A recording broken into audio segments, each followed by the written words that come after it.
नमस्कार। यश्चैनं नित्यजातं नित्यं वा मन्यसे मृतं तथापि त्वं महाबाहो नैव शोचितुमर्हसि। जातस्य हि ध्रुवो मृत्युर्ध्रुवं जन्ममृतस्य च तस्मात् परिहार्ये अर्थे न त्वं शोचितुमर्हसि।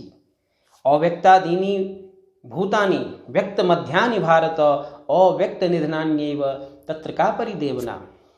आश्चर्यवत् पश्यति कश्चिदेनम् आश्चर्यवद् वदति तथैव चान्यः आश्चर्यवच्चैनमन्यः शृणोति श्रुत्वाप्येनं वेद न चैव कश्चित्। देहि नित्यम् अवध्योऽयं देहे सर्वस्य भारत तस्मात् सर्वाणि भूतानि न त्वं शोचितुमर्हसि।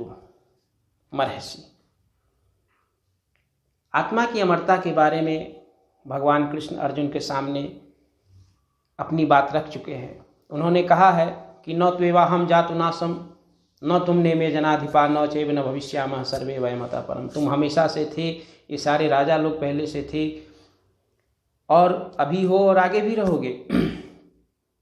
साथ ही उन्होंने कहा कि आत्मा अमर है, न हन्यति हन्यमाने शरीरे। इतनी सारी बातें बताने के बाद उन्होंने कहा कि यह एक मान्यता है, लेकिन अगर तुम यह मानते हो अथ चैनम नित्य जातम नित्यम वा मन्यसे मृतम, कि अगर तुम यह मानते हो कि आत्मा हमेशा जन्म लेती है और मरती है, तब भी है अर्जुन तुम इसके बारे में सोच करने योग्य नहीं हो, क्योंकि जातस्य ही ध्रुवो मृत्यु, कि जिसका जन्म हुआ है उसकी मृत्यु ध्रुव है, उसकी मृत्यु अटल है। इसी तरीके से जिसका मृत्यु हो गया उसका जन्म भी अटल है। जातस्य ही ध्रुवो मृत्यु मृतस्य जन्म ध्रुवम जन्म मृतस्य च। इसलिए इसके बारे में चिंता मत करो, क्योंकि जन्म से पहले अव्यक्तादीनि भूतानि, आरंभ में आत्मा या जो प्राणी है तुम हो, अगर तुम इस मान्यता को मानते हो तो जन्म से पहले भी तुम नहीं थे, मृत्यु के बाद भी तुम नहीं रहोगे, केवल बीच में हो। अव्यक्तादीनि भूतानि व्यक्त मध्यानि भारत अव्यक्त निधनान्येव, निधन के पश्चात मृत्यु के पश्चात फिर अव्यक्त हो जाने वाले हो, तो फिर इसके बारे में चिंता करने से क्या फायदा। समझाते हैं।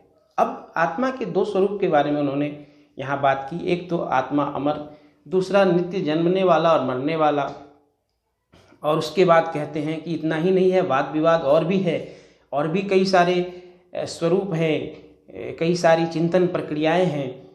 उसको समझाते हुए कहते हैं कि देखो इतने सारे ऋषि लोग हैं, इतने सारे वैज्ञानिक लोग जो इस चिंतन में लगे हुए हैं, आश्चर्यवत् पश्यति कश्चिदेनम, कि जो इसमें इसके खोज में लगे हुए हैं आश्चर्य की भांति देखते हैं कि क्या कैसे वर्णन करें इस आत्मा का।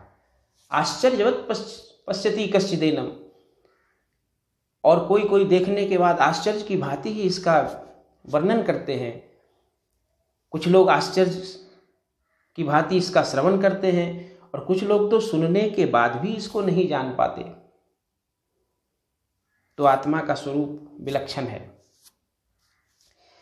इसके बाद इतनी बात रखने के बाद मैंने अपने जो पिछले वीडियो में बताया था, कृष्ण ने बताया न हन्यते हन्यमाने शरीरे, और साथ ही उन्होंने कहा था कि यो वेत्ति हंतारम यश्चैनम मन्यते हतम उभौ तो न बीजानीतो नायम हंति न हन्यते, कि जो इसको मारने वाला जानते हैं और जो मरने वाला जानते हैं, दोनों ही नहीं जानते।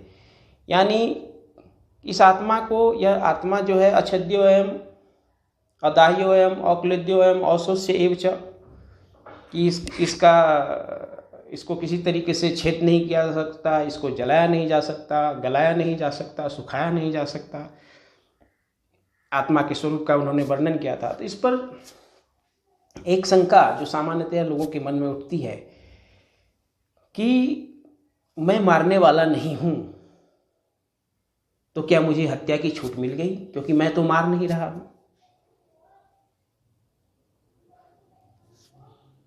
हत्या की छूट है क्या, कि हत्या कर दूं तो, क्योंकि मैं तो मार नहीं रहा हूं और जिसको मैं मार रहा हूं वो भी मर नहीं रहा है, तो हत्या की छूट हो गई क्या। गीता क्या इस तरफ इशारा कर रही है क्या। अब यहाँ एक बहुत ही डेलिकेट, बहुत ही नाजुक सी बात है उसको समझने की जरूरत है। भगवान यहाँ पर आत्मा की अमरता का सिद्धांत दे रहे हैं, शरीर की अमरता का नहीं। मानव का शरीर अमूल्य है। वैज्ञानिक दृष्टिकोण से सोचे, अगर हम विकासवाद के सिद्धांत को मानते हैं, अगर कोई मानता है, तो लाखों करोड़ों वर्षों की प्राकृतिक समायोजन के द्वारा, विकास के द्वारा एक प्राणी से दूसरे प्राणी इस तरह से विकसित होते होते अंत में यह मनुष्य की जाति आई है। तो मनुष्य का शरीर बहुत ही दुर्लभ है। बड़े भाग मानुष तनु पावा, सुर दुर्लभ सब ग्रंथ ही गावा। मनुष्य का शरीर बहुत दुर्लभ है। तो यह शरीर अमर नहीं है, आत्मा अमर है। तो जब कोई मारता है और जब कोई मरता है, जब हम कहते हैं, तो आत्मा नहीं मरती है, लेकिन शरीर तो मर जाता है। अब कृष्ण के जीवन को अगर हम देखते हैं कि उन्होंने, क्योंकि अगर वो ऐसा मानते कि चलो मारने से मरता नहीं है और मैं तो मारने वाला हूँ ही नहीं, तो उनके जीवन में तो रक्तपात भरे होने चाहिए, बात बात पे होना चाहिए। पर ऐसा नहीं है। हम उनका जीवन अगर देखते हैं तो उन्होंने उसी की हत्या की जो उनकी हत्या करने आए थे। प्रतिक्रियात्मक था उनका, डिफेंसिव था। बचपन से ही पुतना राक्षसी हो या और कई राक्षस आए जो उनको मारने के लिए, तो भगवान ने उनको मारा जो उनको मारने आए थे।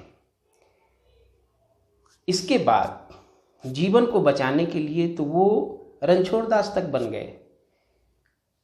जरासंध से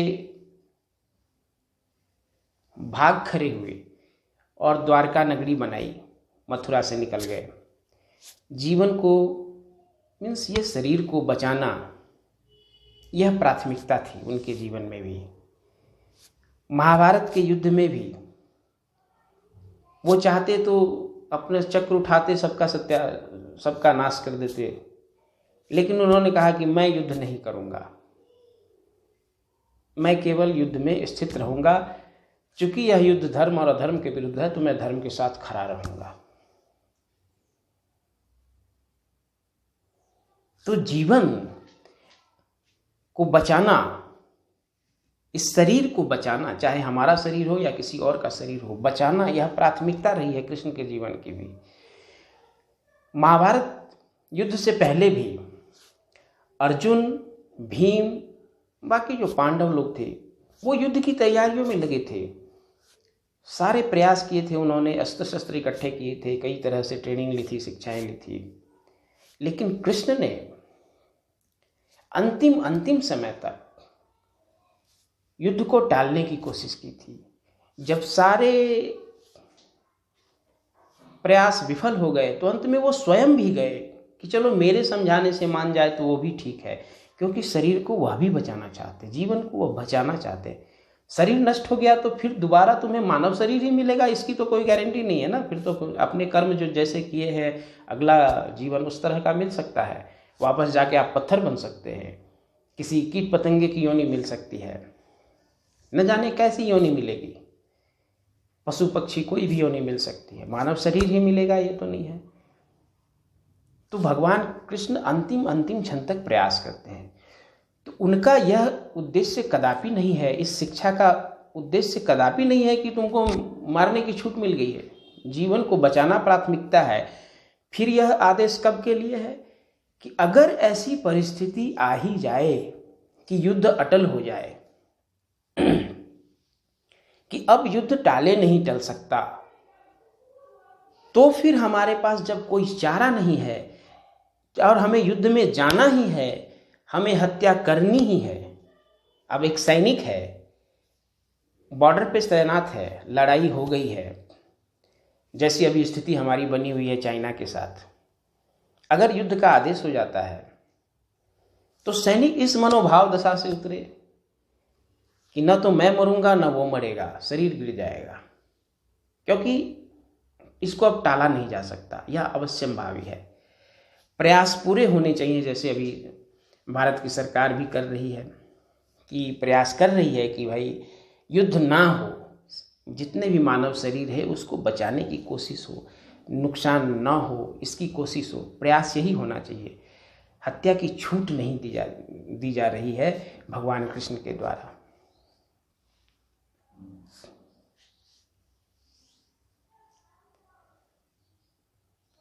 यह सामान्य जो यह उपदेश है, यह उपदेश एक गृहस्थ के लिए भी नहीं। ऐसा रोड चलते आप किसी को मार दें और आप बोले कि न तो मैंने मारा न तुम मरे, हो गया, ऐसा नहीं, ऐसा नहीं है।